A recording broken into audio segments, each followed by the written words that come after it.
Okay, let's dive deep into this stack of sources. We're focusing today on civil rights policies under President Trump's second term. That's right. And we're looking specifically at where things stand, around May 2025. Now, we're pulling heavily from a detailed analysis over on roamingaround.com. Yep, that's our main source here. And our mission, really, for you listening, is to kind of unpack the big shifts happening. Understand what they mean for different communities. Exactly. And just distill what's most important for you to know about this, well, this evolving landscape of equity and inclusion. It's definitely a pivotal moment. Absolutely. A shifting terrain, as the source puts it. So where should we start? Maybe the executive actions? Good place.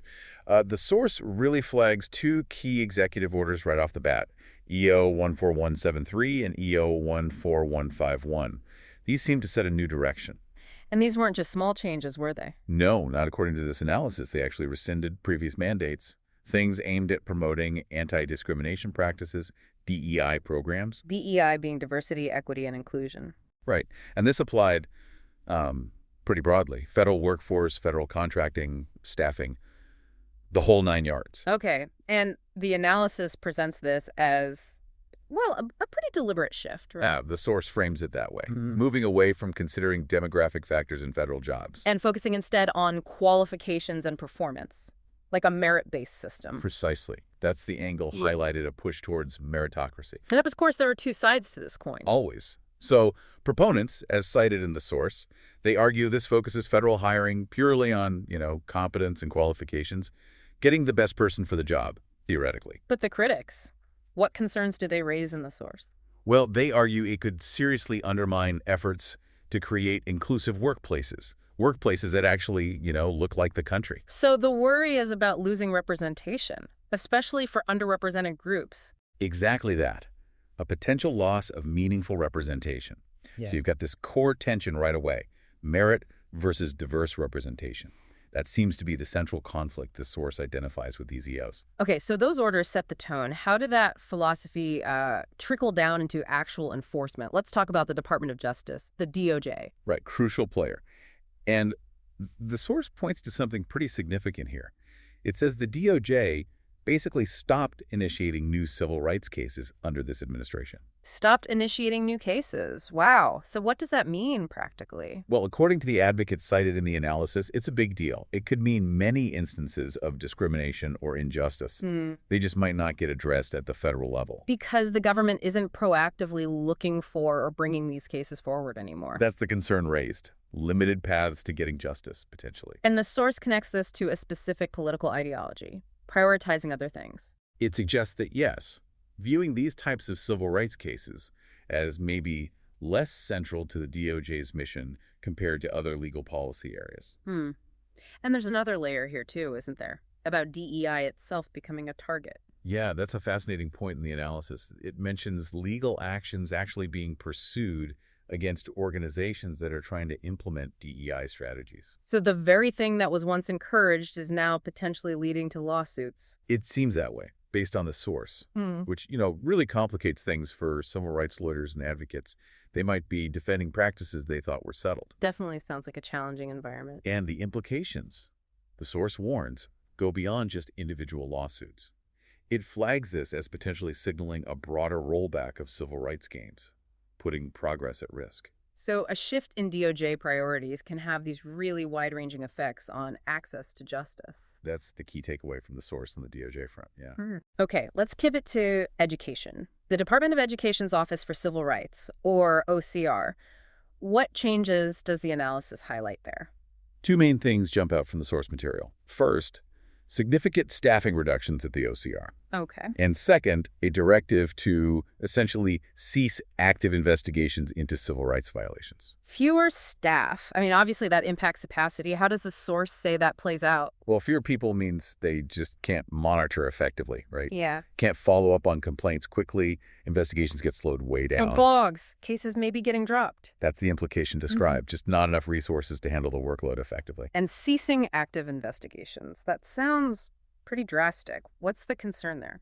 The critics cited see it as potentially undermining decades of work towards equity in schools if the federal watchdog isn't actively investigating. Then maybe schools feel less pressure to comply? Is that the idea? That's the potential effect the source points to.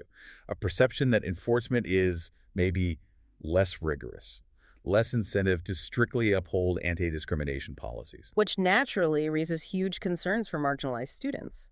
Students facing discrimination based on race, gender, disability. Exactly. They might lose a really crucial layer of protection if the OCR isn't as active. The federal safety net weakens. Okay.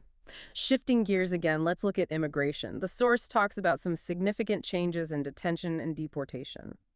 Yes, and one point that really stands out in the analysis is the administration's use of the Alien Enemies Act. The Alien Enemies Act, I feel like I haven't heard much about that recently. It's a very old, rarely used law. Yeah. And the source highlights its specific use to detain and deport Venezuelan citizens based only on their nationality. Just based on being Venezuelan, not on individual actions. Solely on nationality, according to the analysis. And this allowed for incredibly fast deportations, expedited removal. I can imagine the concerns that raises. Human rights, due process. Absolutely. Huge concerns voiced by critics. And the source suggests it created a real climate of fear, especially for Venezuelans, many of whom are seeking refuge. The analysis mentions a specific case, right, to illustrate this. Yes, Andre Jose Hernandez Romero. His case is detailed as an example of a Venezuelan citizen whose deportation was fast-tracked under this act.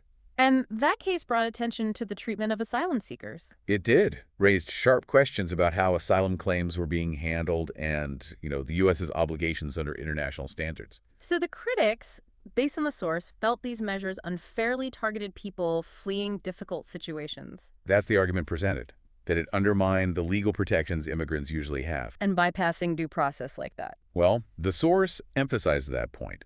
Rapid proceedings, maybe limited legal help. It exposed systemic issues and sparked a lot of debate about the legality and even the morality of detaining people based just on where they come from, especially refugees. A really contentious use of that old law, then. Very much so, according to the source material. Okay, so we've looked at EOs, DOJ, education, immigration. What about looking forward? The source mentions Project 2025. Right, Project 2025. The analysis presents this as a strategic plan aiming for even more significant changes to civil rights policy down the road. And the core idea described is a shift away from traditional enforcement. Towards a much more restrictive interpretation of federal civil rights laws. That's how the source frames it. And a really big piece of that mentioned in the analysis is potentially getting rid of the disparate impact standard. Yeah, that's highlighted as a major proposal. And disparate impact, just to clarify for everyone. Good idea. It's this legal tool, basically. It lets you show discrimination using statistics, even if you can't prove someone intended to discriminate. So if a policy just happens to harm one group much more than others? Exactly. Even if it looks neutral on the surface, it's been, really vital for tackling systemic discrimination. In housing, jobs, areas where bias isn't always obvious or admitted. So the question the source raises is, if you take that tool away, how do groups challenge those kinds of subtle systemic practices effectively?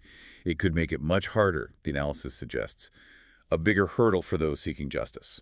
And Project 2025 also talks about changing how federal agencies enforce things. Yes, the source mentions proposals that might mean less funding, less attention paid to civil rights complaints across the board. Which could further marginalize vulnerable communities by making it harder to even get their complaints heard at the federal level. That's the potential outcome flagged in the analysis, fewer resources dedicated to enforcement. So, Project 2025, as described, seems aimed at fundamentally changing how we even define and challenge discrimination federally. Wow. Okay, so unsurprisingly, these shifts and proposals haven't gone unnoticed. What does the source say about reactions from civil rights groups? Oh, significant reactions. The NAACP, for example, is highlighted as being particularly vocal. The National Association for the Advancement of Colored People. Right. They've warned about serious consequences for marginalized communities, pointing specifically to things like policing, voting rights, educational equity. What were their specific worries about policing and voting? Well, the analysis notes the NAACP expressed concern that a focus on tough-on-crime policing could worsen systemic inequalities, maybe increase racial profiling. Especially affecting Black communities. That was a key concern mentioned.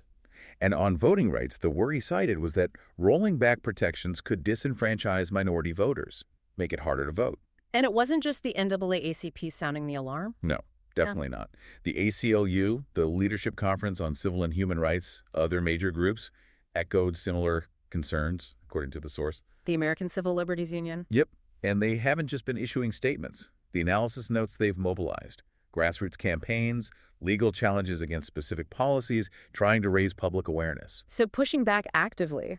Very actively. The ACLU, for instance, is cited as pointing to actions targeting immigrants and the LGBTQ plus community as raising fundamental questions about equality and justice under the current approach. So overall, the picture painted by the source is one of widespread concern among these groups, a fear of progress being reversed. That's the strong sense you get from the analysis, a feeling that they need to intensify their efforts just to hold the line to protect gains already made. It shows a real counter-mobilization. Okay, let's try and connect some dots. How does the source compare these current policies to, the broader sweep of U.S. civil rights history? It offers some perspective there. Historically, you saw big progress, often driven by major federal laws. Think the Civil Rights Act of 1964, pushing for equality, banning discrimination. A strong federal role. Exactly. The analysis suggests the current approach, with its emphasis on deregulation, maybe more state control, critics see that as potentially moving away from that federal leadership role. And that could hit certain areas harder, like education, housing. That's the concern raised, yeah. Weakening federal oversight might disproportionately impact minority communities in those areas. What about in areas like immigration or law enforcement? How does the source contrast the current approach with the past? Well, it contrasts recent initiatives with some past efforts that focused more on things like comprehensive reform or community policing strategies aimed at reducing discrimination and building trust. Whereas current policies? The source notes that some current policies have led to increased tensions, particularly within Latino and Black communities. Okay. So looking ahead, based on all these trends, what does the analysis suggest about the future implications for civil rights? It paints, frankly, a pretty challenging picture. It flags potential outcomes, like fewer resources for human rights agencies generally. Meaning less support for advocacy for racial minorities, women, LGBTQ plus individuals. That's a potential consequence highlighted. And maybe less rigorous enforcement of existing laws across different agencies. And in education, we touched on this, but the future outlook. The source suggests that favoring things like school choice or privatization could divert funds from programs focused on inclusion in public schools, potentially worsening disparities for underserved kids. And immigration. Yeah. Continued strictness. Yeah, the potential for stricter laws and enforcement could, according to the analysis, increase discrimination and fear among undocumented people, making them potentially hesitant to engage with authorities at all. So the overall conclusion from the source seems to be vigilance is needed. Vigilance and proactive advocacy, yeah. There's a clear concern expressed in the analysis that progress could be actively set back, not just stalled. It really portrays civil rights as being at a kind of crossroads. So this deep dive, really drawing from that analysis on roamingaround.com, it's laid out a pretty complex, shifting picture as of May 2025. Definitely. We've walked through the executive orders and the DEI-focused shift, the changes at the DOJ regarding new cases. The impacts on the OCR in education, those strict immigration policies using the Alien Enemies Act. And the potential future shifts outlined in Project 2025, like targeting disparate impact. And it really does seem to boil down to that core tension we identified early on. Right. This debate between, on one hand, prioritizing what proponents call merit and deregulation, and on the other hand, ensuring strong protections for diverse groups and tackling systemic inequality. It's a landscape, as the source shows, marked by these big policy changes and, well, pretty determined pushback. Exactly. Significant shifts and significant counter-movements. Which leaves us, and you listening, with maybe this final thought to chew on. In a system where the very rules of the game, how civil rights are defined, how they're enforced, the legal standards used are being actively debated and potentially changed at the highest levels, where does the ultimate responsibility really lie for protecting those fundamental principles of equity and justice for everyone?